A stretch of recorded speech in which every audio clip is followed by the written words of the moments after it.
మనం ఆ సబ్జెక్ట్ లో కొన్ని విషయాలు మనం నేర్చుకుందాం. ఆ అంశంలో కొన్ని విషయాలు మనం నేర్చుకుందాం. ఈ రోజు నుంచి ప్రతిరోజు దేవుని శక్తిలో నడుచుట,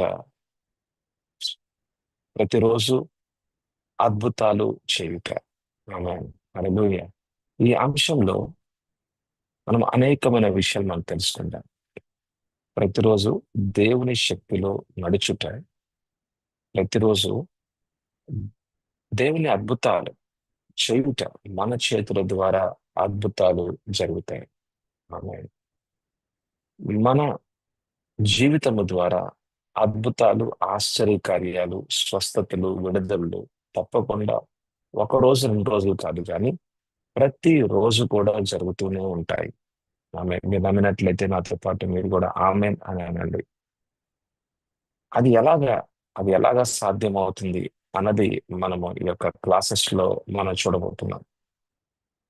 దేవుని శక్తిలో, అధికారములో ప్రతిరోజు కూడా నడుచుట, దేవుని అద్భుతాల్లో, ఆశ్చర్య కార్యాల్లో ఆయన మన ద్వారా జరిగిస్తున్న ఆ అద్భుతాలు, ఆశ్చర్య కార్యాలు ప్రతిరోజు మనం చూడాలి అంటే మనం ఎలాగా దేవునితో పాటు నడవాలి అనే అనే యొక్క సబ్జెక్ట్ లో daily walk in the power of God, daily walk in the miracles of God. Amen. Hallelujah. అయితే ఈ యొక్క అంశం యొక్క సబ్జెక్ట్ లో మనం కనీసం 37 క్లాసులు అయితే మనం చూడబోతున్నాం. ఎందుకనంటే ఇంకా ఎక్కువే ఉంటాయి. ఎందుకనంటే 37 క్లాస్ ఎందుకన్నాను అంటే నేను దాదాపు 37 ఆశ్చర్య కార్యాలు మనం యేసు ప్రభు ద్వారా చేసినట్టుగా మనం చూస్తూ ఉంటాం. 4 సువార్తల్లో కనీసము 37 ఆశ్చర్య కార్యాలు జరిగినట్టుగా మనం చూస్తూ ఉన్నాం. అంటే 37 జరిగాయా అంటే ఇంకా ఎక్కువ జరగలేదా అని అంటే అసలు అనేకమైన అద్భుత కార్యాలు యేసు ప్రభు ద్వారా జరిగాయి. కానీ అవన్నీ కూడా వ్రాయబడలేదు. అవన్నీ కూడా వ్రాయబడలేదు. కానీ చాలా కీలకమైన, ముఖ్యమైన మరి ఆశ్చర్య కార్యాలైతే వ్రాయబడి ఉన్నాయి. దాదాపు 37 ఆశ్చర్య కార్యాలు. సో మనం మన ఒక్కొక్క ఆశ్చర్య కార్యం, యేసు ప్రభు ద్వారా జరిగిన ఆశ్చర్య కార్యాలు అవి ఎలా జరిగాయి, దాని వెనకాల యేసు ప్రభు వారి యొక్క జీవితము ఎలా ఉన్నది, మరి తండ్రి అయిన దేవుడు మరి ఆయన ఆత్మను పంపించాడు. పరిశుద్ధాత్మ దేవుని ద్వారా ఈ అద్భుతాలు, ఆశ్చర్య కార్యాలు, స్వస్థతలు, విడుదలలు, కని విని ఎరగని కార్యాలు యేసు ప్రభు జీవితం ద్వారా జరిగాయి. అయితే అవి మరి అలాంటి గొప్ప కార్యాలు ఆయన ఆయన ద్వారానే జరిగాయా, లేకపోతే ఆయనతో అంతమైపోయాయా అని అంటే ఆయన ద్వారానే మాత్రమే జరగలేదు, కానీ ఆయన తర్వాత ఆయన శిష్యుల ద్వారా కూడా ఆయన ఎవరికైతే ఆయన యొక్క మరి దర్శనాన్ని అందించారో, ఆయన మీద ఉన్న దర్శనాన్ని కొనసాగించడానికి శిష్యుల్ని ఎవరినైతే ఎన్నుకున్నారో, ఏర్పాటు చేసుకున్నారో, సిద్ధపరిచారో, వాళ్ళ జీవితాల ద్వారా కూడా ఆశ్చర్య కార్యాలు జరిగాయి. ఉదాహరణ చూసినట్లయితే అపోస్తుల కార్యాలు మనం చూస్తాం. అపోస్తుల కార్యాల్లో పేతురు ద్వారా అద్భుతాలు, ఆశ్చర్య కార్యాలు, స్వస్థతలు, విడుదల జరిగాయి. అలాగే మనం కొంచెం ముందుకు వెళ్తే పౌలు జీవితం ద్వారా, అపోస్తులైన పౌలు జీవితం ద్వారా కూడా మరి ఈ ఇటువంటి గొప్ప కార్యాలు, యేసు ప్రభు జీవితం ద్వారా జరిగిన ఆశ్చర్య కార్యాలు మరి అపోస్తుల ద్వారా కూడా మరి జరిగాయి. మరి అపోస్తుల ద్వారా జరిగిన ఆశ్చర్య కార్యాలు ఇప్పటికీ కూడా మరి దైవజనుల ద్వారా మరి విశ్వాసుల ద్వారా కూడా జరుగుతూనే ఉన్నాయి. అయితే మన జీవితాల్లో కూడా మరి ఇటువంటి దేవుని యొక్క గొప్ప కార్యాలు జరగాలి అంటే గనక మనము కొన్ని మూల ఉపదేశాలని మనము నేర్చుకోవాలి. ఎందుకంటే ఎక్కడైతే బోధ లేదో అక్కడ మనకి ఒక స్థిరత్వం ఉండదు. ఏదో ఒక్క రోజున మనం దేవుని శక్తిని అప్పుడప్పుడు చూస్తూ ఉంటాం, కానీ ప్రతిరోజు దేవుని శక్తిని చూడాలి అంటే మటుకు మనకి సరైన బోధ అన్నది అవసరం. టీచింగ్. టీచింగ్ విల్ ఎస్టాబ్లిష్ అస్. దేవుని వాక్యములో నుంచి మనం బోధించబడుతూ ఉంటే మనము దేవుని విషయాల్లో స్థిరపరచబడుతూ ఉంటాం. స్థిరము అని అంటే ఇది ఇది ఇది ప్రతిరోజు చూస్తుంది. స్థిరత్వము అని అంటే ఇప్పుడు ఒక ఇల్లు ఉంది అనుకోండి. ఇల్లు అక్కడే ఉంటుంది. ఇల్లు ఏమి ఒక రోజు ఇక్కడ ఒక రోజు అక్కడ ఏమి మారదు. ఇల్లు అక్కడే ఉంటుంది. ఎందుకంటే అది స్థిరం. అది మనకు అది అది స్థిరపరచబడింది. అక్కడ కట్టబడింది. అలాగే దేవుని బోధలో గనుక మనము కూడా కట్టబడితే అది ప్రతిరోజు కూడా మన లైఫ్ లో అదొక భాగమే. దేవుని యొక్క వాక్యము, దేవుని యొక్క బోధ అనేది మన జీవితంలో భాగం అయిపోయింది కాబట్టి ఇక మనం మాట్లాడితే అద్భుతమే, ఇక మనం చేయి పెడితే అద్భుతమే. అక్కడ దేవుని ప్రేమ, ఆయన కరుణ అన్నది అక్కడ ఇంకా వెలువడుతూ ఉంటది. అక్కడ దేవుని కార్యాలు అనేవి జరుగుతూ ఉండాలి ఇంకంతే. ఎందుకంటే వాళ్ళ అవసరం అది. మనిషి యొక్క అవసరము దేవుని అద్భుతము. మనిషి యొక్క అవసరము దేవుని యొక్క స్వస్థత. మనిషి యొక్క అవసరము దేవుని యొక్క కార్యము. ఎక్కడైతే దేవుని కార్యాలు జరుగుతూ ఉంటాయో అక్కడ అనేక మంది, అంటే ఎవరికైతే అవసరంగా, ప్రతి ఒక్కరికి కూడా దేవుడు అంటే అవసరమే, ఆయన కార్యాలు అవసరం. ఎందుకంటే ప్రతి ఒక్కరం కూడా మన పాపము చేస్తున్నాము, దేవుని మహిమకి మనము దూరం అయిపోయాము. అంటే దేవుని కార్యాలకు మనం దూరం అయిపోయాము. అయితే ఎవరికి కార్యాలు దగ్గరగా అయ్యాము? అపవాది కార్యాలకు దగ్గరగా అయ్యాము కాబట్టి అపవాది ఏం చేస్తూ ఉంటాడు?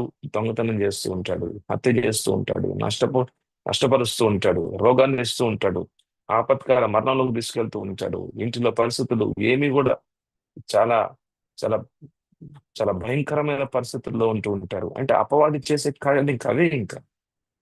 అంటే ఎక్కడైతే గనక యేసు ప్రభు లేరు అక్కడ అపవాది ఉంటాడు. అయితే ఎక్కడైతే గనక అపవాది ఉంటాడో అక్కడ అంధకారం ఉంటుంది, అక్కడ నష్టమే ఉంటుంది. అయితే నష్టపోతున్న వాళ్ళు అనేక మంది ఉన్నారు చుట్టూ కూడా. అయితే వారి జీవితాల్లో ఉన్న అవసరాలు తీర్చబడాలి అంటే గనక కేవలము శబ్దం మాత్రమే మనం మాట్లాడుతూ ఉంటే, అంటే దేవుని వాక్యం మనం చెప్తూ చెప్తూ చెప్తూ పోతూ ఉంటే అక్కడ దేవుని కార్యాలు గనక జరగకపోతే గనక అక్కడ దేవుడు ఉన్నాడు అని, సజీవమైన దేవుడు ఉన్నాడు అనే ఒక సాక్ష్యం అన్నది అక్కడ కనబడకుండా ఉంటూ ఉంటది. కానీ యేసు ప్రభు సజీవుడే. నీకు తెలుసు, నాకు తెలుసు, మనందరికీ తెలుసు. యేసు ప్రభు సజీవుడైతే గనుక ఆయన కార్యాలు ఎక్కడున్నాయి? ఆయన కార్యాలు, గొప్ప కార్యాలు ఎక్కడున్నాయి? ఆయన ఆశ్చర్య కార్యాలు ఎక్కడున్నాయి? ఆయన స్వస్థత, విడుదల కార్యాలు ఎక్కడున్నాయి? మరి వాక్యం అయితే చెప్తూ ఉన్నాం, కానీ వాక్యంతో పాటు మరి దేవుని కార్యాలు కనబడట్లేదు అన్నది ఈ రోజున చాలా మంది సంఘాలు, చాలా మంది విశ్వాసుల నోళ్ళ నుంచి మనం అనేకమైన సంఘాలు మనం వినబడుతూ ఉన్నాయి. అయితే వాక్యాలు వాక్యాలు వాక్యాలు ఎక్కువగా మాట్లాడుతున్నాం కానీ దేవుని శక్తి అయితే మటుకు, దేవుని యొక్క కార్యాలు అయితే మటుకు చాలా తక్కువగా చూస్తూ ఉన్నాము అన్నది ఒక ఒక మాటలు, కొన్ని మాటలు మనకి బహుగా వినబడుతూ ఉంటాయి. కానీ విషయం ఏంటంటే, ప్రభు మరి ఆశ్చర్య కార్యాలు కొంతమంది ద్వారానే చేస్తారా? లేకపోతే అసలు ఆశ్చర్య కార్యాలు అన్నవి ఏదో చాలా ఒక నిర్దిష్టమైన ఒక సంఘంలోనే చేస్తారా? లేకపోతే ఆశ్చర్య కార్యాలు అనేవి చాలా, అలాంటి కార్యాలు చూడాలంటే గనక ఇంకా, అంటే మనం ఏదన్నా మనం ఏదన్నా మరి ఏమైనా పని చేయాలా? అంటే చాలా వరకు ఈ యొక్క ఆశ్చర్య కార్యాలు ఎలా జరుగుతాయి? అసలు ఎలాగా ఈ ఆశ్చర్య కార్యాలు ప్రతిరోజు మన జీవితంలో మనం చూడగలుగుతాము అనేది చాలా మందికి తెలియదండి. అంటే మనం సంఘాల్లో కూడా మనం ఇటువంటి బోధలు అనేవి పెద్దగా మనం వినట్లేదు. ఎందుకు అనంటే దైవజనులు మరి కేవలము వాక్యం వాక్యం వాక్యం మీదే ఎక్కువగా ధ్యానిస్తూ ఆ వాక్యంలో ఉన్న మరి ఆ యొక్క మర్మాలకి అనుగుణమైన దేవుని కార్యాలు, అద్భుత కార్యాల్లోకి ఎంతవరకైతే వాళ్ళు వెళ్తారో అంతవరకే మర్మం ఉంటది. ఇప్పుడు నేను ఎంబీబీఎస్ చదువుకున్నాను, నేను పోస్ట్ గ్రాడ్యుయేషన్ చేశాను. అయితే నాకెంతవరకు నాకు నాకు నాకు ఎంతవరకు జ్ఞానం ఉంది, నేను ఎంతవరకు చెప్పగలను అంటే, నేను ఎంతైతే నాకు తెలుసో అంతవరకే నేను చెప్పగలను. అలాగే నాకు ఇంకా తెలుసుకుంటున్నాను అనుకోండి, నేను ఇంకా సబ్జెక్ట్ ఇంకా తెలుసుకుంటున్నాను అనుకోండి, ఇంకా నేను చెప్పగలను. అలాగే సో ఒక దైవజనుడైనా, ఒక విశ్వాస అయినా, మరి యేసు ప్రభు యొక్క పేరిట ఆ, మరి పరిచయం చేస్తున్న ఎవరైనా సరే వాళ్ళు ఎంతవరకు చెప్పగలరు, వాళ్ళు ఎంతవరకు చెప్పగలరు అంటే వాళ్ళ అనుభవం ఎంతవరకు ఉందో, దేవుని వాక్యానుసారమైన జీవితం ఎంతవరకు, వాళ్ళ యొక్క పరిమాణం ఎంత ఉందో అంతవరకే వాళ్ళు చెప్పగలరు. సో అయితే మనం దేవుని యొక్క శక్తిలో మనం ప్రతిరోజు నడుచుట, దేవుని యొక్క ఆశ్చర్య కార్యాల్లో మనం ప్రతిరోజు చేయుట, ఇది చాలా ప్రాముఖ్యమైన విషయముగా నేను భావిస్తున్నాను. ఎందుకనంటే రానున్న దినాలు ఎంతో చెడ్డ దినాలు కనబడుతూ ఉన్నాయి. ఈ రోజున మనం మనం చూసినట్లయితే భారతదేశంలో ఉన్న పరిస్థితులు మారుతూ ఉన్నాయి. రోజు రోజుకి అసలు పరిస్థితులు రోజు రోజుకి మారిపోతున్నాయి. ఎట్లాంటి పరిస్థితుల్లోకి వెళ్తున్నామనంటే, ఇక రానున్న దినాల్లో మనము సువార్త మనం ప్రకటించగలమా అనే ఒక పరిస్థితి అనేది కనబడుతుంది. కానీ దేవుని యొక్క గొప్ప నామం పేరిట మరి నేను విశ్వసిస్తూ ఉన్నాను. ప్రభు మనకి ఒక ఒక ప్రక్రియ, అంటే ఒక ఆల్టర్నేటివ్ వే అనేది మనకు ప్రభు చూపిస్తారు అని నేను నమ్ముతున్నాను. అదేమిటి అంటే, మనము సువార్త మనం ప్రకటించలేకపోతూ ఉంటే, కానీ దేవుని శక్తినైతే మన ద్వారా ప్రకటించవచ్చు. ఆమేన్. హల్లెలూయా. ఒకవేళ సువార్తను ప్రకటిస్తే గనుక, మన రీసెంట్ గా నేను ఒక ఆయనతో మాట్లాడుతున్నాను. ఒక డాక్టర్ గారంట, నేను పేర్లు చెప్పను నేను. ఒక డాక్టర్ గారంట, చాలా చాలా దగ్గర ఊరిలోనే, ఏ ఊరు కూడా చెప్పను నేను, చాలా దగ్గర ఊరిలోనంట. ఆ ఆ డాక్టర్ గారి టేబుల్ మీద ఒక ఒక కరపత్రం ఎవరో పెట్టారంట. ఆ ఆ కరపత్రం పెట్టి, ఇక మీరు మీరు దేవుని మీరు దేవుని గురించి చెప్తున్నారు, లేకపోతే మీరు అది చేస్తున్నారు, ఇది చేస్తున్నారని ఎవరో అన్నారంట. అట్లాగే అదే ఊర్లో ఇంకొక చోట కూడా మరి పాస్టర్ గారు మరి వెళ్తూ ఉన్నారంట. ఆయన ఆయన చేతుల్లో బైబిల్ ఉంది. ఆయన నడుచుకుంటూ వెళ్తున్నాడంట అంతే. ఎవరో వచ్చి అన్నారంట, మీరు ఎందుకు వచ్చారు ఇక్కడికి, అంటే ఎవరినైనా మార్చడానికి వచ్చారా అంటే మొదలు పెట్టారంట. ఇది ఇది మన ఊర్లో, మన అటు ఇటు జరుగుతున్న విషయాలు ఇవి. అయితే ఇంకొక చోట ఇంకొక చోట ఎవరో ఒక స్త్రీ, మరి ఒక సిస్టర్ మరొక ఇంటికి వెళ్ళి మాట్లాడుతూ ఉందంట. వాళ్ళ వాళ్ళు ఎలా ఉన్నారో కనుక్కుందాం అని వెళ్తా ఉంది. వెళ్ళిందంట. మరి అక్కడ కూర్చొని మాట్లాడుతున్నప్పుడు ఆ చుట్టుపక్కల వాళ్ళు ఒకళ్ళు వచ్చి, ఎందుకమ్మా నువ్వు వచ్చింది ఇక్కడికి, నువ్వు ఎందుకు మాట్లాడుతున్నావు, నీ ఉద్దేశం ఏంటి, నువ్వేం చేద్దాం అనుకుంటున్నావు అని చెప్పి మొదలు పెట్టారు. సో ఇవి నిన్న ఫోన్ లో ఒక ఆయన చెప్తున్నారు అనమాట, కొన్ని కొన్ని విషయాలు ఎలాగా మరి మన చుట్టూ ఉన్న గ్రామాల్లో కానీ, మన యొక్క టౌన్స్ లో కానీ, సిటీస్ లో కానీ ఏం జరుగుతుందనేది చెప్తున్నారు అనమాట. అలాగే ఉత్తరప్రదేశ్ లో చూడండి, అలాగే మహారాష్ట్రలో చూడండి, అలాగే మధ్యప్రదేశ్ లో, జార్ఖండ్ లో, ఛత్తీస్గఢ్ లో, మరి వెస్ట్ బెంగాల్లో, మరి అనేకమైన ప్రాంతాలు, చ- దాదాపు ఉత్తర భారతదేశంలో అనేకమైన ప్రాంతాలు, ఇప్పుడు ఆంధ్రాలో, చిన్నగా మన కర్ణాటకలో కూడా మనం చూసి ఉన్నాం. అయితే అనేకమైన ప్రాంతాల్లో ఈ విషయాలు, అంటే అసలు భారతదేశంలో ఉన్న పరిస్థితులు రోజు రోజుకి మారుతూ ఉన్నాయి. రోజు రోజుకి మారిపోతూ ఉన్నాయి. అయితే సువార్తను ప్రకటించాలి అంటే గనుక, సువార్తను అయితే తప్పకుండా ప్రకటించాలి. దానిలో మటుకు ఎటువంటి ఎటువంటి డౌట్ అయితే లేదు. కానీ సువార్తను ప్రకటించాలి, భయపడకుండా ప్రకటించాలి. అయితే మరి దేవుని రాజ్య విస్తరణ అన్నది సంఘము ద్వారా జరుగుతూనే ఉండాలి. దాన్ని ఎవ్వరు కూడా ఆపలేరు. దేవుని రాజ్య విస్తరణ అన్నది ఎవ్వరు కూడా ఆపలేరు. ఎందుకంటే మత్తయి సువార్త 16 అధ్యాయంలో మనం చూస్తాము, ఆయన సంఘము ఆయన సంఘాన్ని, అంటే యేసుప్రభు సంఘాన్ని ఆయన కట్టుకుంటున్నాడు. అంధకార శక్తులు ఏదైనా సరే, మన యొక్క యుద్ధం అన్నది కేవలం మనుషులు మాత్రమే.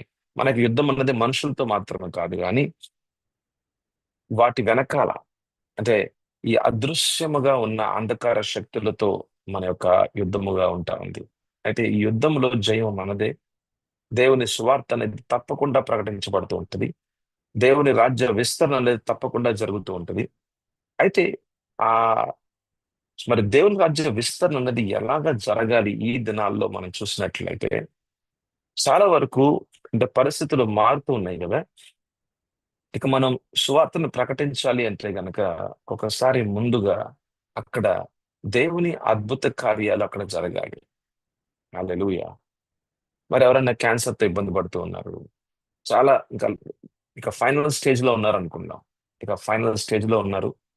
ఇక ఇక వెంటిలేటర్ మీద ఉన్నారనుకుందాం. ఇక ఇక వెంటిలేటర్ మీద ఉన్నారు. ఇక ఒక గంటలో, 2 గంటల్లో చనిపోతారు. అయితే అక్కడికి మిమ్మల్ని పిలిచారు. లేకపోతే మీకు తెలిసిన వాళ్ళు ఇలాగ నువ్వు కూడా రాయ్యా చూడు, మరి అంకుల్ జీవితంలో మరి ఇలాగ చనిపోయే స్థితిలో ఉన్నారు వాళ్ళు. నువ్వు కూడా వచ్చి చూసాయా, ఒక లాస్ట్ చూపు, చివరి చూపుగా నువ్వు కూడా రా ఒకసారి కూర్చొని నువ్వు కూడా మాట్లాడని చెప్పి పిలిచారనుకుందాం. మనం వెళ్ళాం అక్కడికి. అయితే హాస్పిటల్ లోపలికి వెళ్ళాం, ఐసీయూకి వెళ్ళాం. ఆయన్ని చూశాం. ఆయనతో మాట్లాడుతున్నాం. అయితే మాట్లాడుతున్నా అంటే ఆయన మాట్లాడలేకపోతున్నాడు, కాకపోతే వెంటిలేటర్ మీద ఉన్నాడు కదా. అయితే చూసాం, ఆయన ఏదో చూస్తున్నాడు, కానీ మాటలైతే ఉండవు, ఎందుకంటే లోపల టీం ఉంటుంది కాబట్టి. సో అయితే ఇంకా చనిపోబోతున్నాడు, ఇక 1, 2, 3 గంటలు చనిపోబోతున్నాడు. అయితే అక్కడ దేవుని శక్తి అనేది అక్కడ అక్కడ ప్రకటించబడాలి. జనాలు వచ్చి ప్రార్థన చేసి వెళ్తా ఉంటారు, ప్రభా నేను మరి చనిపోబోతున్నాడు అయ్యా, మరి మీ చెంతకు తీసుకోండి ప్రభా అని ప్రార్థన చేస్తారు.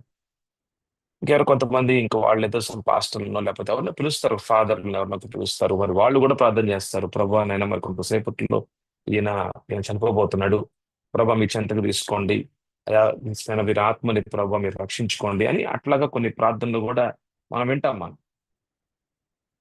నేను హాస్పిటల్లో పనిచేస్తున్నప్పుడు, ఆ హాస్పిటల్లో పనిచేస్తూ ఉన్నప్పుడు మరి ఐసీయూలో కూడా ఇట్లాంటి కార్యాలయాలు అనేకమైన విషయాలు నేను చూశాను. కొంతమంది పాస్టర్లు వస్తారు, కొంతమంది ఫాదర్లు వస్తారు, ప్రార్థన చేస్తూ ఉంటారు, మరి వెళ్ళిపోతూ ఉంటారు. అది కొంతసేపు తర్వాత ఆయన చనిపోతాడు, తర్వాత పోస్ట్ మార్టమో లేకపోతే వాళ్ళకి ఆ బాడీ అప్పకి చెప్పేస్తాం. అయితే ఇవన్నీ కూడా ఐసీయూలో జరుగుతున్న విషయాలు. కానీ కానీ ఆ వ్యక్తి చనిపోయే ముందు ఒక 2, 3 గంటలు చనిపోతాడని అంటే మీ ప్రార్థన, మీరు అక్కడ మీరు చేయి వేశారు, ప్రభువా మీరు చెప్పారు, lay your hands on the sick and they will be healed అన్నారు కదా ప్రభువా. రోగి మీద చెయ్యి పెడితే, నాయన చెయ్యి వేస్తే నా చేతుల్లో నుంచి మీ యొక్క ఆత్మశక్తి ప్రభువా అక్కడ తాకి ఆ వ్యక్తి లెగుచులాగున ఆ వ్యక్తి లెగుచులాగున, ఇక ఆ రోగము పోవులాగున, ఇక ఆ క్యాన్సర్ అనేది అసలు ఆ శరీరంలోనే లేదు. అంటే ఒక వ్యక్తి చనిపోతున్నాడు క్యాన్సర్ తోనంటే చాలా చోట్ల క్యాన్సర్ కణాలు అనేవి అక్కడ పెరిగిపోయి ఉన్నాయి. ఒక చోట మాత్రమే లేదు, అనేకమైన చోట్ల క్యాన్సర్ అనేది పెరిగిపోయింది. దాన్ని మనం మెటాస్టాటిక్ క్యాన్సర్ అని అంటున్నాం. అంటే మెటాస్టాసిస్ అని అంటే ఒక చోట మాత్రమే లేదు, క్యాన్సర్ కణాలు అనేకమైన చోట్లకి అది అది వెళ్ళిపోయింది. అయితే అనేకమైన మరి అవయవాల్ని తినేసింది, నష్టపరిచింది. అయితే ఇంకా చనిపోయే స్థితిలోకి వచ్చాడు. అయితే మరి ఆ స్థితిలో, ఆ పరిస్థితుల్లో అక్కడ అక్కడ మిమ్మల్ని పిలిచారు, జస్ట్ మాట్లాడడానికి పిలిచారు. మాట్లాడాలని పిలిచారు. అయితే మీరు చేయి పెట్టి ప్రార్థన చేశారు. ఆ ప్రార్థన అతను విన్నా వినకపోయినా సరే దేవుడు విన్నాడు. అయితే మీ ప్రార్థన మరి తండ్రి దేవునికి మీరు చేస్తే అక్కడ పరిశుద్ధాత్మ దేవుడు మీ ద్వారా అద్భుత కార్యం జరగాలి. ఆమేన్. అక్కడ అద్భుత కార్యం జరిగితే ఇక వెంటిలేటర్ నుంచి అతను బయటకు వచ్చేస్తాడు. అతను అతను మరణించడు. అసలు క్యాన్సర్ కణాలే లేవు అన్నట్టుగా మళ్ళీ రిపీట్ స్కాన్, ఒక నెక్స్ట్ స్కాన్ కనుక చేస్తే కనుక ఆ ఆ రోజే స్కాన్ చేస్తారు. ఏంటి అసలు ఏం జరిగింది, ఆయన చనిపోయే స్థితిలో ఉన్న వ్యక్తి ఎందుకు చనిపోవట్లేదు, ఏమైందని చెప్పి డాక్టర్ గారు వచ్చి ఒక స్కాన్ చేస్తారు. స్కాన్ రిపోర్ట్ లో ఏం ఉండదు. అసలు స్కాన్ రిపోర్ట్ లో ఏం ఉండదు. ఈ క్యాన్సర్ ఎలాగా వెళ్ళిపోయి అసలు ఎలాగా లేదు, అసలు శరీరంలో ఎలా లేదు అసలు. It is a medically documented miracle. అది మెడికల్ గా అంతకుముందు స్కాన్ చూస్తేనేమో క్యాన్సర్ ఉంది, కానీ మనకు రిపీట్ స్కాన్ చేస్తేనేమో క్యాన్సర్ లేదు. ఇదేంటి, ఇది ఎలా జరుగుతుంది అసలు? అసలు సైన్స్ కి లేకపోతే అసలు మనం చదువుకునే చదువుకి ఇది అతీతమైన కార్యంగా ఉంది అని చెప్పి డాక్టర్ గారు అంటారు అనమాట. అవునండి. ఎందుకనంటే దేవుని యొక్క ఆశ్చర్య కార్యాలు న్యాచురల్ లాస్ ని సస్పెండ్ చేసేస్తుంది. అంటే సాధారణంగా జరుగుతున్న సాధారణంగా జరుగుతున్న సిస్టమ్ ని ఒక్కసారిగా ఆపేస్తుంది. Natural laws will be suspended when the supernatural is working.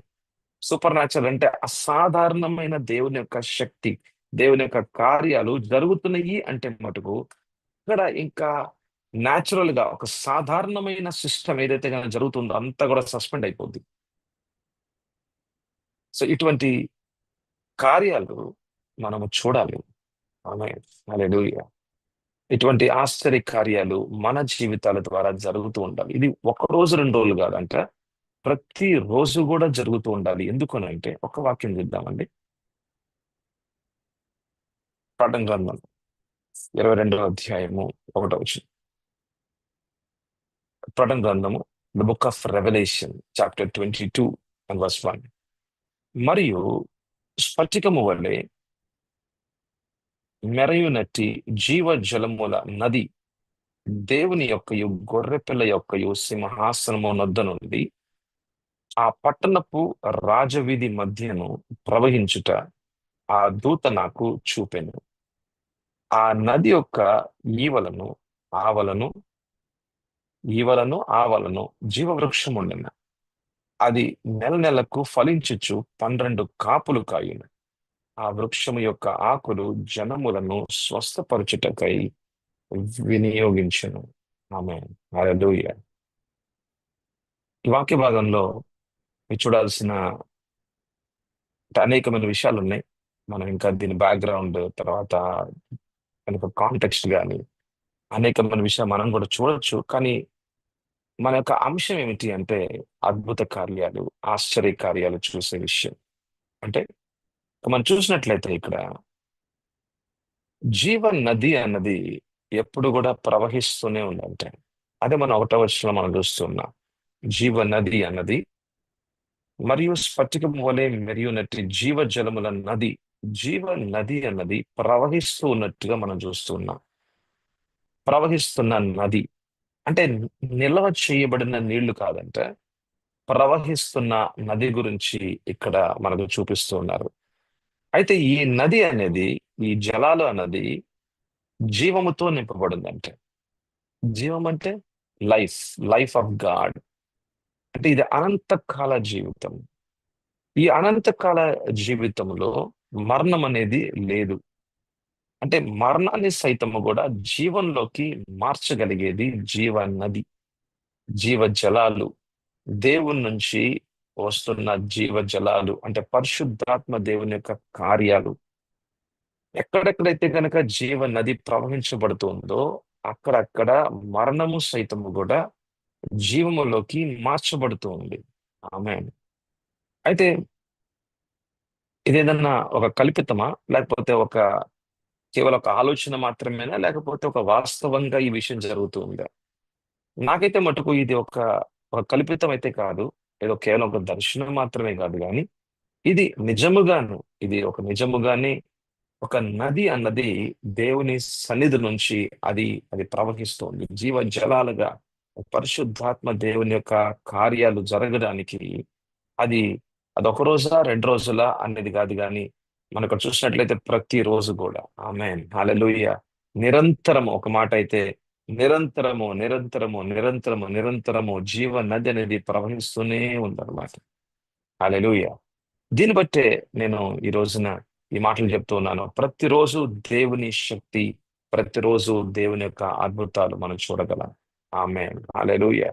ఎందుకనంటే ఏదైతే పరలోకంలో జరుగుతుందో అది భూమి మీద కూడా అలాగే జరగడానికి మిమ్మల్ని నన్ను దేవుడు ఎన్నుకున్నాడు, ఏర్పాటు చేసుకున్నాడు. ఆమెన్ చెప్దామా? ఆమేన్ హల్లెలూయా. ఈ జీవ నదులు అన్నవి ఏ నది అయితే గనక సింహాసనంలో నుంచి సింహాసనంలో నుంచి ప్రవహించబడుతూ ఉన్నదో అదే నది మన ఆత్మ ద్వారా కూడా ప్రవహించబడుతూ ఉంటుంది. ఆమేన్ హల్లెలూయా.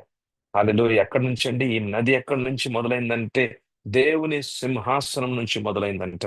ఇంకో మాట, దేవుని యొక్కయు గొర్రె పిల్ల యొక్కయు సింహాసనం వద్ద నుండి అంట, సింహాసనం వద్ద నుండి గొర్రె పిల్ల. ఆమేన్ హల్లెలూయా. అంటే సింహాసనము అని అంటే దేవుని యొక్క దేవుని యొక్క దేవుని యొక్క ప్రభుత్వము. ఆయన యొక్క ప్రభుత్వము ఎక్కడ ఉంటుందో అక్కడ జీవ నది అనేది కూడా ప్రవహిస్తూ ఉంటది. అయితే సింహాసనం మీద కూర్చునే వాళ్ళు ఎవరండి? రాజు కూర్చుంటాడు, ప్రభు కూర్చుంటాడు. ఆయన ద్వారా జరిగే పని ఏంటండి? ఆయన ద్వారా జరిగే పని ప్రభుత్వము. ఆయన యొక్క ప్రభుత్వం అన్నది ఆయన ఆయన యొక్క ఆయన యొక్క ఏలుబాటు, ఆయన యొక్క రూల్ అండ్ రెయిన్ అనేది జరుగుతూ ఉంటది. అయితే సింహాసనం మీద ఏం జరుగుతూ ఉంటుంది? సింహాసనం మీద నుంచి ఆయన యొక్క ప్రభుత్వాన్ని ఆయన ఆయన యొక్క ఆయన యొక్క ప్రభుత్వాన్ని ఆయన ఆయన ఆయన శాసిస్తూ ఉంటాడు. అయితే మరి యేసు ప్రభు ఎక్కడున్నారు? రాజుగా యేసు ప్రభు ఎక్కడున్నారు అంటే నీలో ఉన్నాడు, నాలో ఉన్నాడు. ఆమేన్, హల్లెలూయా. రాజుగా యేసు ప్రభు నీలో ఉన్నాడు, నాలో ఉన్నాడు. క్రీస్తు ఎక్కడున్నాడండి? క్రీస్తు నీలో ఉన్నాడు, నాలో ఉన్నాడు. అయితే మరి క్రీస్తు రారాజుగా నీలో ఉన్నాడు, నాలో ఉన్నాడంటే ఆయన ఎక్కడ కూర్చున్నాడంటే నీ జీవితం అనే సింహాసనం మీద ఆయన కూర్చుని ఉన్నాడు. హల్లెలూయా, హల్లెలూయా. ఎందుకంటే మన జీవితాన్ని నడిపించేది ఆయనే. ఆయనే శాసిస్తాడు. ఆయనే ఏలుబడి చేస్తూ ఉంటాడు. ఆయన ప్రభుత్వం అన్నది మనలో మన ద్వారా అది విస్తరించబడుతూ ఉంటుంది. Hallelujah. The throne of God is from where the rule of God happens. ఆయన సింహాసనం మీద నుంచి ఆయన యొక్క ఏలుబాటు అనేది జరుగుతూ ఉంటది. అయితే ఆయన కార్యాలు చేసేది ఎవరంటే జీవజలాలు. ఆయన కార్యాలు చేసేది ఎవరంటే పరిశుద్ధాత్మ దేవుడు. మరి పరిశుద్ధాత్మ దేవుడు ఒక రోజే పని చేస్తాడా మీలో? ఇంకొక రోజు పని చేయడా? లేకపోతే ఆయన ఒకరోజు పని చేయడానికేనా వచ్చింది? ఎప్పుడైతే మరి నీవు ఆ ఒకరోజు ఎప్పుడో పులిపిట్ మీద నువ్వు నుంచున్నప్పుడు, లేకపోతే అప్పుడు మాత్రమేనా యేసు ప్రభు పనిచేసేది? లేకపోతే ఇంకా మిగతా, లేకపోతే పరిశుద్ధాత్మ దేవుడు పని చేయడా అని అంటే, పరిశుద్ధాత్మ దేవుడు ఎప్పుడు కూడా మన ద్వారా పనిచేస్తూనే ఉంటారు. ఆమేన్, హల్లెలూయా. ఎప్పుడు కూడా మనం, if we are connected to the power, all the time the power will flow. Amen, hallelujah. సరే, నేను ఒక ఒక ప్లగిన్ చేశాను ఇక్కడ. నా యొక్క ల్యాప్టాప్ యొక్క ఎక్స్టెన్షన్ బాక్స్ నేను ఇక్కడ ప్లగిన్ చేశాను నా పక్కన. నేను అది ఆన్ చేస్తూనే ఉంటాను. నేను ఇది ఆన్ లోనే పెడతాను. ఎందుకంటే ఇంటర్నెట్ ఉంది కాబట్టి. ఇంటర్నెట్ నేను ఆఫ్ చేయలేను. ఎందుకంటే ఇంట్లో అందరూ కూడా వాడుకుంటా ఉంటారు. అది నేను ఎప్పుడు ఆపను నేను.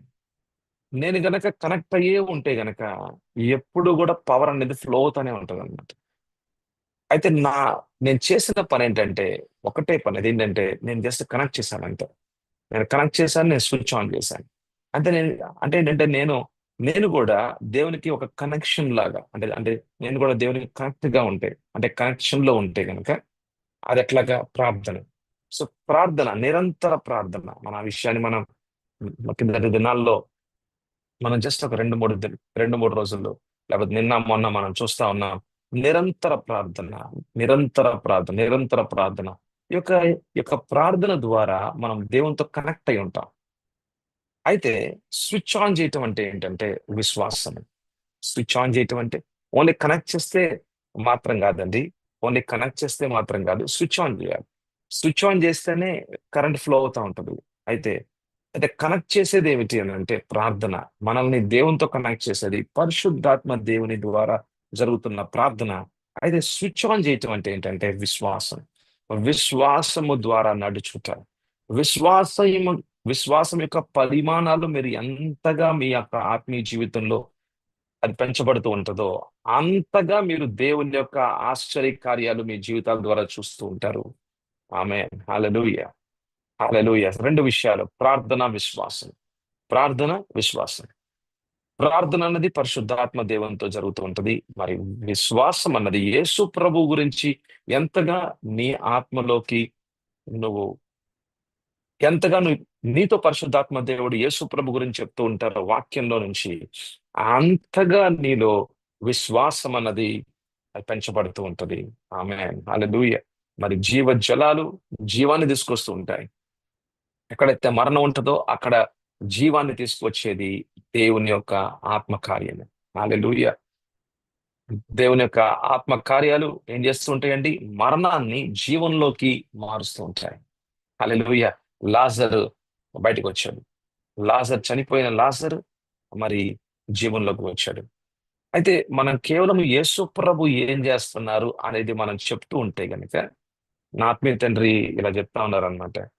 ఇంకా ఎన్ని రోజులయ్యా మీరు ఇలాగా, యేసు ప్రభు గొప్ప కార్యాలు చేశాడు, మరి మరి ఏలియా ద్వారా గొప్ప కార్యాలు జరిగాయి, ఎలీషా ద్వారా గొప్ప కార్యాలు జరిగాయి, మరి ఇవే చెప్పుకుంటూ పోతూ ఉంటే గనక ఏదో హిస్టరీ లాగా, ఆ మరి బైబిల్లో ఉన్న ఈ ఈ కార్యాలు జరిగాయి, ఇంకా ఎన్ని దినాలు ఇలా చెప్పుకుంటూ పోతూ ఉంటారు? అంటే నీ ద్వారా దేవుడు అద్భుత కార్యాలు చేయలేదా?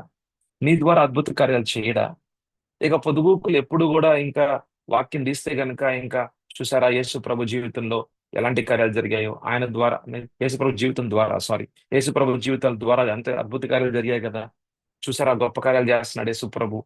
ఆ సో అని చెప్పి యేసు ప్రభు గురించే చెప్తున్నారా, లేకపోతే మీ ద్వారా కూడా దేవుడు అద్భుత కార్యాలు చేసే దేవుడా అనే సాక్ష్యం ఎందుకు చెప్పట్లేదు అని ఒక ఛాలెంజ్ అనమాట. ఒక ఛాలెంజ్, ఒక విషయాన్ని మాతో మాట్లాడుతున్నప్పుడు మాకు కూడా అనిపించింది అనమాట. ప్రభువా, మరి యోహాను 14, యోహాను 14 మరి 12వ వచనం చూద్దాం. నేను తండ్రి యొద్దకు వెలుచున్నాను గనుక నేను చేయు క్రియలు నా యందు విశ్వాసముంచు వాడును చేయును. నేను చేయు క్రియలు అంటే యేసు ప్రభు ద్వారా జరిగిన కార్యాలు మన ద్వారా కూడా, ప్రతి విశ్వాసి ద్వారా కూడా జరుగుతాయి. ఇది నేను చెప్పట్లేదు, మీరు చెప్పట్లేదు, కానీ యేసు ప్రభువే తన నోటి ద్వారా మాట్లాడిన సత్యమైన మాటలు ఇవి. అయితే విషయం ఏంటంటే, నా యందు విశ్వాసం ఉంచు వాడును చేయును. ఇక్కడ విశ్వాసం అనేది చూడండి, ఆ స్విచ్ ఆన్, మనం ప్లగిన్ చేసాం. పవర్ అయితే మూవ్ అవుతా ఉంది. మన మన ఇంటిలో మనం చూసినట్లయితే పవర్ అయితే మూవ్ అవుతా ఉంది. అయితే ప్లగిన్ చేసేది మనమే. అంటే మనమే ప్రార్థన చేస్తూ ఉండాలి. ఎవరి సహాయంతో? మన పరిశుద్ధాత్మ సహాయంతో మన ప్రార్థన అయితే మనం ఎప్పుడు కూడా నిరంతరం జరుగుతూనే ఉండాలి. దివారాత్రముల ఆత్మలో ప్రార్థన ప్రార్థన ప్రార్థన జరుగుతూ ఉండాలి. అయితే స్విచ్ ఆన్ చేయటం విశ్వాసం.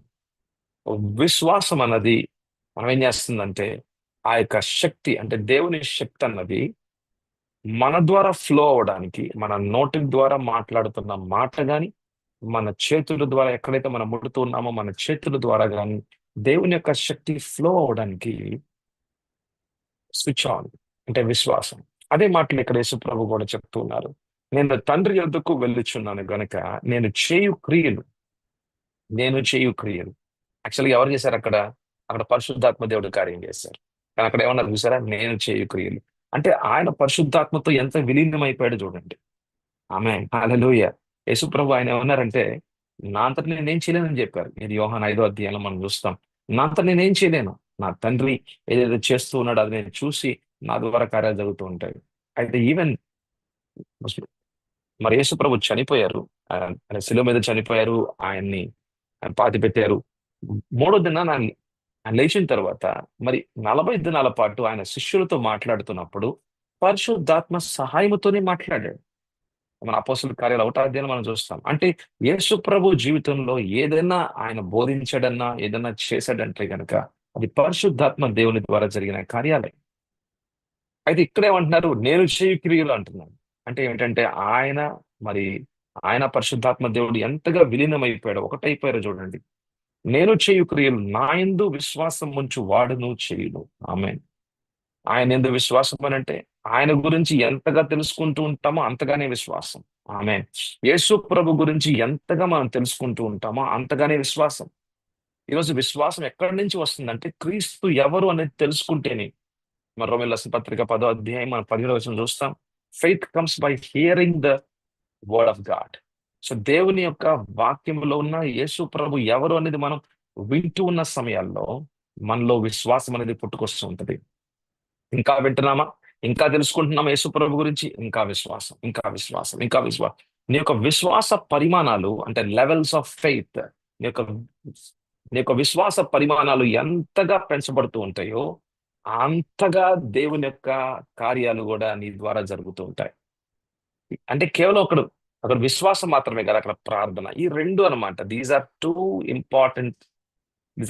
Important revolutions.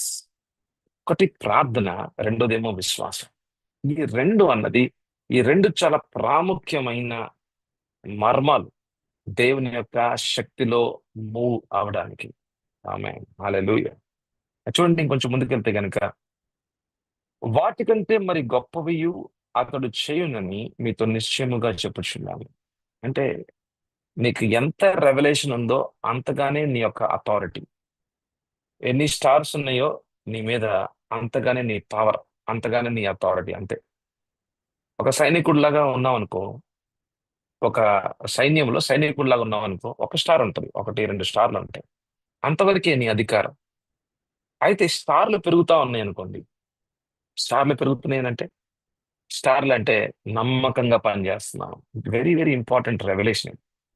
నమ్మకంగా దేవుడు నీకు ఇచ్చిన చిన్న పనిని నువ్వు నమ్మకంగా పనిచేస్తున్నావు అని అంటే, నీ యొక్క విశ్వసనీయత అన్నది దేవుని పట్ల, దేవుడు నిన్ను నమ్ము నమ్మగలుగుతున్నాడు అంటే గనక, దేవుడు నిన్ను నమ్మగలుగుతున్నాడు అంటే గనక, కెన్ గాడ్ ట్రస్ట్ యూ? ఒక పెద్ద ప్రశ్న ఇది. ప్రతి ఒక్కరూ ఈ ప్రశ్నలో ఉత్తరం కావాలి మనకి. Can God trust you? దేవుడు నిన్ను నమ్మగలడా? అంటే దేవుడు నీకు ఇచ్చిన చిన్న పనిని నువ్వు విశ్వసనీయంగా చేస్తున్నావా లేదా? ఆ చిన్న పనే అది. ఒక్క వ్యక్తి నీకు అప్పగించాడు. ఆ వ్యక్తి గురించి నువ్వు నిరంతరం, నిరంతరం, నిరంతరం అద్భుతం జరగాలి ప్రభువా, జరగాలి ప్రభువా అని అక్కడ గనుక అద్భుతం చూడకపోతే, దేవుణ్ణి విడవకుండా, దేవుని యొక్క పాదాలు విడవకుండా, ఆ వ్యక్తి జీవితంలో అద్భుతం జరిగేంత వరకు కూడా నువ్వు దేవుణ్ణి విడవకుండా నువ్వు ప్రార్థన చేస్తున్నావా? అక్కడ కేవలం ప్రార్థన మాత్రమే కాదు, విశ్వాసంలో మూవ్ అవుతున్నావా? ఎంతవరకు నీకు విశ్వాసం ఇచ్చాడో దేవుడు, అంటే అంటే ఎంత పరిమాణంలో, అంటే యేసు ప్రభు గురించి నీకు తెలుసో, నీకు ఎంత, ఏ లెవెల్లో అయితే విశ్వాసం నీకు ఇచ్చాడో దాన్ని ఉపయోగంలోకి తీసుకొస్తున్నావా? That is very important. ఒకవేళ నీకు ఇచ్చిన మర్మం అనుగుణంగా, అంటే నీకు ఇచ్చిన దేవుని యొక్క వాక్యంలో ఉన్న యేసు ప్రభు ఎవరు అనేది నీకు ఎంతవరకు అయితే తెలుసో, ఎంతవరకు అయితే విశ్వాసం, ఒక 10% విశ్వాసం ఉందనుకోండి, దాన్ని ఉపయోగంలో తీసుకొస్తున్నావా లేదా అన్నది ప్రభు చూస్తున్నారు. అయితే నీవు గనక విశ్వాసాన్ని ఉపయోగంలోకి తీసుకొస్తూ ఉన్నావు అనుకో, అంటే ఏం చేస్తుంటావు నువ్వు? వెళ్తావు, ప్రార్థన చేస్తావు, వాళ్ళని లేపాలనుకుంటావు. వాళ్ళు వెంటిలేటర్ మీద ఉన్నారు. ప్రభా నేను ప్రార్థన చేస్తాను. అయ్యా అయ్యా లే ప్రభా అని నువ్వంటే నువ్వేం చేస్తున్నావు? ఇటుపక్క నువ్వు ప్రార్థన చేస్తున్నావు లోపల లోపల. అయితే నువ్వు విశ్వాసంలో కూడా మూవ్ అవుతున్నావు. ఆమె ఒకవేళ విశ్వాసంలో కనుక మూవ్ అవ్వకుండా ఉంటే గనుక, అక్కడ అక్కడ విశ్వాసం అన్నది మృతముగా ఉన్నది, కార్యంలో లేదు, ఒక జీవపు కార్యములో లేదు. ఇంకా మనం చూసాం కదా ప్రకటన గ్రంథంలో, జీవ నదులు ప్రవహిస్తూనే ఉన్నాయి.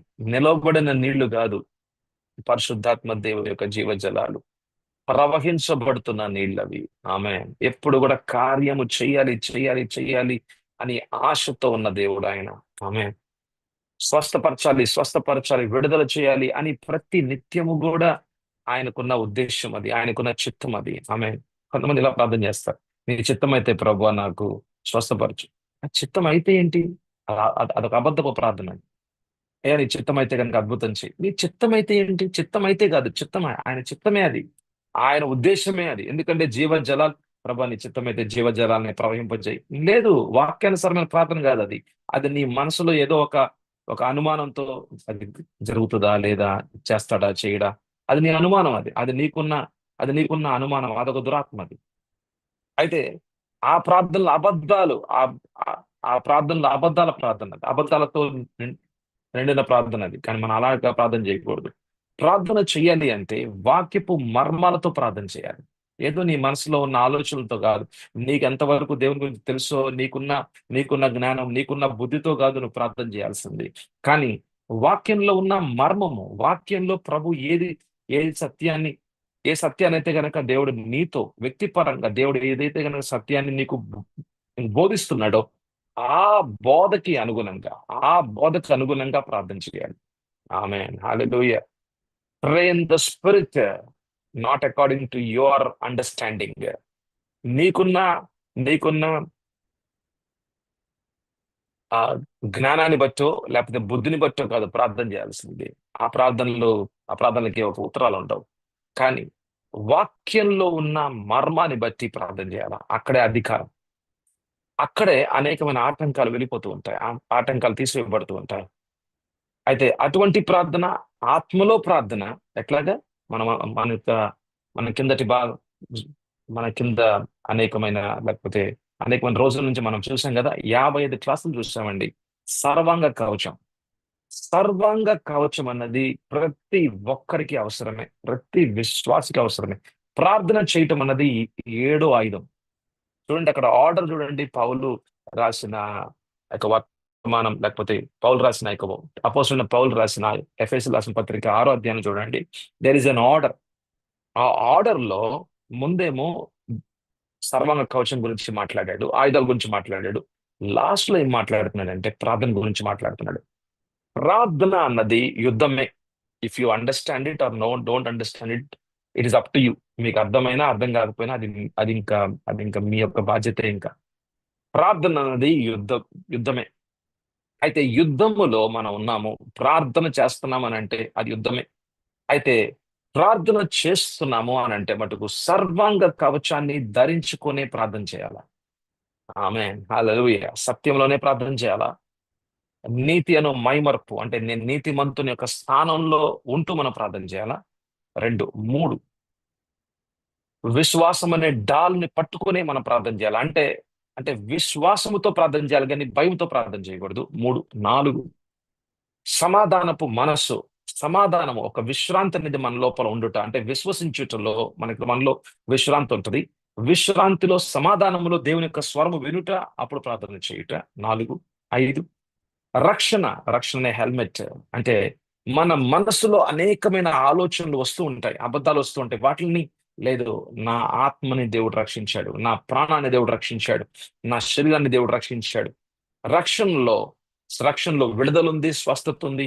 రక్షణలో నూతన కార్యాలు ఉన్నాయి. రక్షణలో షలోం సమాధానం ఉంది. రక్షణలో జయం ఉంది. రక్షణలో నా ఆత్మలో నూతనమైన జన్మ అనుభవం ఉంది. నాలో శక్తినిచ్చాడు, నాలో క్రీస్తున్నాడు. రక్షణలో ఉన్న ఇవన్నీ కూడా మర్మాలే. రక్షణ అనే ఒక శిరస్త్రాస్త్రము, హెల్మెట్స్ ధరించుకొని ప్రార్థన చేయాలి. ఖడ్గం, ఆత్మ ఖడ్గము, దేవుని వాక్యము. దేవుని వాక్యములో ఉన్న మర్మాన్ని బట్టి ఆత్మ ఖడ్గం అంటే సాన పెట్టబడిన ఖడ్గముతో మనం అపవాది శక్తుల్ని నష్టపరుస్తూ నష్టపరుస్తూ అధికారాన్ని ఉపయోగిస్తూ మనం ప్రార్థన చేస్తూ ఉండాలి. చూడండి, ప్రార్థన అన్నది ఇట్ ఈస్ ఎ వార్ఫేర్. ప్రార్థన అనేది వార్ఫేర్. అది అది అనుభవాల్లోనే అర్థమవుతా ఉంటుంది. మన పరిచయంలో మనం ముందుకెళ్తూ ఉంటుంటే ఎక్కడెక్కడ ఎలాంటి ఎలాంటి పరిస్థితులు వస్తూ ఉంటాయో. మేము మహారాష్ట్రలో ఉన్నప్పుడు, సమయం అయిపోతా ఉంది. అయితే మహారాష్ట్రలో ఉన్నప్పుడు నేను అక్టోబర్ లేకపోతే 2016 నేను ఒక హాస్పిటల్లో అక్కడ పనిచేయడానికి వెళ్తూ అసలు వెళ్ళినప్పుడు దురాత్మలు, నేను నేను పడుకున్న ప్లేస్ లో ఆ యొక్క ఇంటి పైన కొన్ని పత్రాలు అంటే ఏంటంటే షీట్స్, టిన్ షీట్స్ ఉన్నాయి. సౌండ్స్ చేస్తా ఉన్నాయి. సౌండ్స్ ఇక ఎట్లాంటి సౌండ్స్ అంటే ఇంకా ఓకే, ఇంకెట్లా కిటికీల్లో నుంచి ఇక ఇక అంటే శబ్దాలు, ఇక ఒక్కొక్కసారి గొంతు పట్టుకుంటే వచ్చి గొంతు పట్టుకునే పరిస్థితులు, లేకపోతే ఈ వెనకద్దరు పడుకుంటే వెనకాల నడువుని దారుణంగా పిండేసే పరిస్థితులు. అంటే ఒక అంటే అంటే ఒక ఫిజికల్ అసాల్ట్స్. ఇది మరి దారుణం ఇది. ఫిజికల్ అసాల్ట్స్ అంటే ఫిజికల్ అంటే ఇంకా శరీరం మీద అసాల్ట్, ఒక దాడి జరుగుతున్నాయి. అక్కడ నొప్పిగా ఉంటుంది చాలా. అసలు ఇంకా అకస్మాత్తుగా చాలా సివియర్ హెడేక్ వచ్చేస్తా ఉంటది. చాలా సివియర్ హెడేక్ వస్తుంది. మనం కూర్చొని ఏదన్నా వాక్యం చదువుకుంటా ఉన్నాం, ఎర్లీ మార్నింగ్ చదువుకుంటున్నాను నేను. అక్కడికి వెళ్ళి ఓపీడీకి వెళ్ళి అక్కడ ఒక రూమ్ లో నా రూమ్ లో వెనకాల నుంచి స్వరాలు, వెనకాల నుంచి ఏదో ఆ ఒక భయంకరమైన స్వరాలు. అక్కడ ఆ ప్రాంతంలో ఒక దురాత్మ తిరుగుతూ ఉంటాయి. అంత దారుణమైన పరిస్థితుల్లో ఇంక ఇవన్నీ కూడా చూసి మనం పారిపోవాలి అక్కడి నుంచి. ఇక అందుకని మనం భయపెట్టే దురాత్మలు అవి. అయితే ఒక నెల రోజుల పాటు ప్రార్థన చేస్తా ఉన్నాం. దేవుడు ఆ ప్రాంతాన్ని బేతేలుగా మార్చాడు. ఇక దేవదూతలు కనపడటం మొదలయ్యాయి. ఇంకా అక్కడ ఇంకా క్యాంపస్ లో ఇక దేవుని యొక్క కార్యాలు జరగటం మొదలయ్యాయి. ఇక పాములు ఉండవు ఆ క్యాంపస్ లో. ఇంకా పాములు చూడడం మేము అట్లాంటి పనులు అక్కడ ప్రభు చేశారు. సో కాబట్టి చెప్తుంది ఏంటంటే అనుభవంతో మాట్లాడుతున్నాను ఇక్కడ. ఎన్నో ఆత్మీయ అనుభవాలతో ఈ విషయాలు మాట్లాడుతూ ఉన్నాం. సో కాబట్టి దేవుని శక్తిలో ప్రతిరోజు కూడా నడుచుట, దేవుని అద్భుత కార్యాలు ప్రతిరోజు కూడా చేయుట, జీవ జలాలు ప్రతిరోజు కూడా ప్రవహిస్తూనే ఉన్నాయి. ఎవరు ఆపలేరు. అపవాది ఆపలేడు, నువ్వు నేను ఎవరు ఆపలేం. ఆయన కార్యాలు జరుగుతూనే ఉన్నాయి. కానీ మీ ద్వారా దేవుని కార్యాలు జరగాలంటే మటుకు connect and walk in faith. Connect to the power through prayer and walk in increasing levels of faith. Amen, hallelujah. ప్రార్థన చేసుకుందాం. ప్రభువా నాయనా మీకు వందనాలు, స్తోత్రాలు నాయనా. మరి అనేక మార్లు మేము కూడా వాక్యమే చెప్పాం కానీ మా ద్వారా ప్రభు మీ కార్యాలు అయితే చూడలేదు. అది అక్కడ ప్రభు కేవలము వాక్యం విన్నారు కానీ వాళ్ళ అవసరాలు అయితే తీర్చబడలేదు. మీ సన్నిధిలోకి వచ్చారు, ఎంతో ఆశతో వచ్చారు, ఎంతో ఆశతో వచ్చారు. వాళ్ళ అవసరాలు తీర్చబడతాయి కదా, దేవుడు ఉన్నాడు కదా అని వచ్చారు. కానీ వాళ్ళ అవసరాలు తీరకపోయేసరికి వాళ్ళు నిరాశగా వెళ్ళిపోయారు. ఎంతో మంది నిరాశగా ఉంటూ ఉన్నారు. ప్రభా, కానీ నేనైతే మంచిగా వాక్యం చెప్పాను అనుకుంటున్నాను. కానీ ప్రభా, మీ కార్యాలు జరగకుండా ఉండినట్లయితే, ఎక్కడో ప్రభా నేను ఎక్కడో కనెక్ట్ అయ్యి ఉన్నానా, లేకపోతే లేనా? ఎక్కడో నేను విశ్వాసం నడుస్తున్నానా లేదా? ప్రభా, కేవలం శబ్దం కాదు కదా మీ యొక్క ఉద్దేశము. ఆ శబ్దానికి అనుగుణంగా జీవ జలాలు ప్రవహిస్తూ ప్రభా, నేను స్వస్థతలు, విడుదలలు, ఆశ్చర్యకార్యాలు, వాళ్ళ అవసరాలు తీర్చబడుటలో ప్రభా నైనా మీకు మహిమ. ప్రభా, నేను మా అందరినీ కూడా మీరు వాడుకోవడానికి మమ్మల్ని సిద్ధపరుస్తున్న దేవానికి వందనాలు. యోహాను 14వ అధ్యాయం 12వ వచనంకి అనుగుణంగా మీరు చేసిన ఆశ్చర్య కార్యాలు మా ద్వారా కూడా జరగాలి అని చెప్తూ ఉన్నారు. అంతకంటే ఎక్కువ కార్యాలు, అంతకంటే గొప్ప కార్యాలు కూడా మా ద్వారా జరుగులాగున ప్రభా మాకు బోధ అవసరం.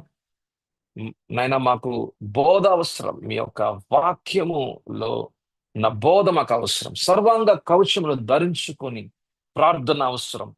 విశ్వాసము గురించి ఇంకా అనేకమైన మర్మాలు మాకు అవసరం. ఈ రెండు విషయాల్లో తండ్రి మమ్మల్ని నడిపించమని అడుగుచ్చు. దేవా, మీకు మాత్రమే సకల మహిమ ఘనత కీర్తి చెల్లించుకోమని అడుగుచ్చు. యేసు పరిశుద్ధ నామంలో అడుగుచున్నాము తండ్రి. ఆమేన్. ప్రభువైన యేసుక్రీస్తు కృపయు, దేవుని ప్రేమయు, పరిశుద్ధాత్మ అన్యోన్య సహవాసమును మీకును మనందరికీ తోడైండును గాక.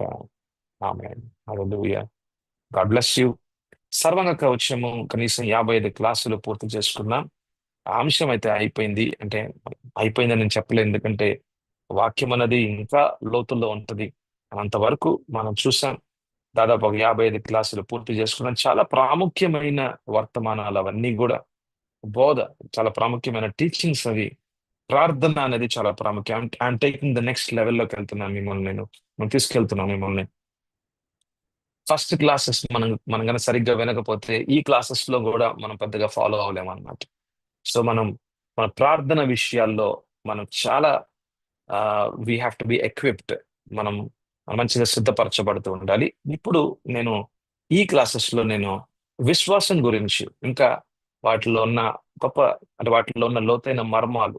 ఎందుకంటే విశ్వాస పరిమాణం అనేది పెరుగుతూ ఉంటే ఏమవుతుంది? అద్భుతకార్యాలు జరుగుతున్నాయి కదా. ఇటుపక్క ప్రార్థన, సర్వాంగ కవచము ధరించుకుని ప్రార్థన, నిరంతర ప్రార్థన, ఆత్మతో ప్రార్థన. రెండోది విశ్వాసంలో పరిమాణం. అయితే ఈ విషయం నేను మాట్లాడబోతున్నాను. విశ్వాసం యొక్క పరిమాణాలు ఎలాగ పెంచబడుతూ ఉంటాయి, ఇవి కూడా మనం చూడాలన్నమాట. దాని తర్వాత మనం యేసు ప్రభు యొక్క 37 ఆశ్చర్యకార్యాలు మనం 4 స్వార్థల్లోంచి మనం చూడబోతున్నాం.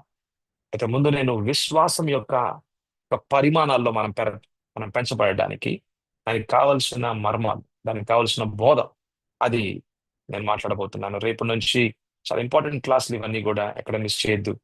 సో ప్రభు మిమ్మల్ని, మీ కుటుంబాలని దీవించును గాక. ఆమేన్.